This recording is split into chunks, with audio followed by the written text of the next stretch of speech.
夏天的夜里，一个男人躺下睡觉，但他翻来覆去总也睡不着。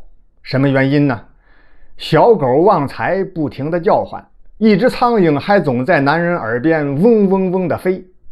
打开灯，这苍蝇就飞跑了；关上灯接着睡吧，旺财就接茬叫，苍蝇接茬在耳边嗡嗡飞。后来男人实在烦了，就走出房间，爬上屋顶，结果没想到在屋顶上也不消停，又有两只苍蝇不停地在面前飞来飞去。男人就追着苍蝇打，可他因为怒火中烧，就忘了这是在屋顶上，一失足从屋顶就坠落到了地面。这件事儿发生在河北省一条国道公路边上的一个饭馆里。饭馆是老板租的3间平房，男人就是饭馆的老板，名叫贾幸运。一直在耳边骚扰他的苍蝇叫君君。小狗旺财之所以叫唤，那是君君的哥们儿强强在捣乱。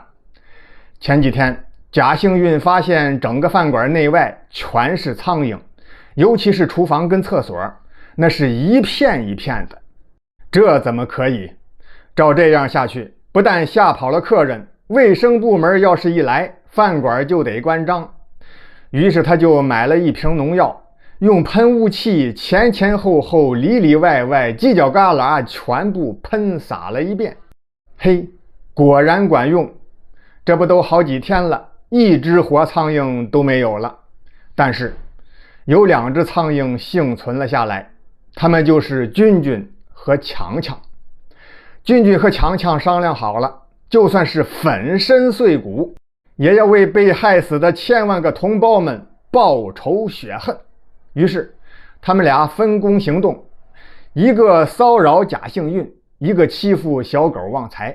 旺财一会儿眼睛痒，一会儿屁股痒，就叫个不停。等贾幸运实在是受不了了，爬上了屋顶，君君和强强相视一笑，意思是说，兄弟，关键时刻到了，咱俩一起上。这才故意引怒贾幸运，诱使他从屋顶坠落。贾幸运还是比较幸运的，饭馆的房子不是太高，因此他受伤并不严重，在医院住了10来天就痊愈出院了。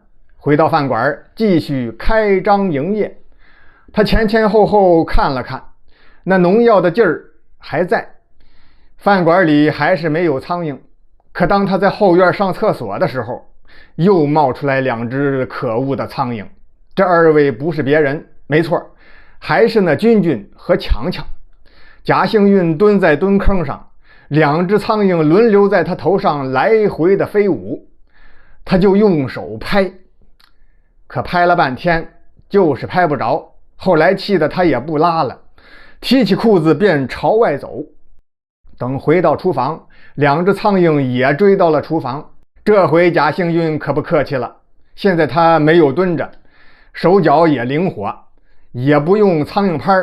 只见他双手往头顶上一举，啪，动作是行云流水，只一下便拍死了君君。打开水龙头，贾幸运就洗手。这时候强强可不干了，见君君已经成了肉饼，他也不想活了，要跟敌人战斗到底。打不死你，我也要恶心死你。只见他一个高速的俯冲，然后迅速来了个漂亮的回旋，在空中画了一个大写字母 C 字，就像是飞机的飞行表演一样，由打贾幸运的头顶直接就飞向他的嘴里。贾幸运边洗手边说出了3个字的国骂。当他说到第2个字妈的时候，一只苍蝇飞进了嘴里。他最讨厌这玩意儿了，现在竟然飞进自己的嘴里，就感觉胃里面一阵翻滚。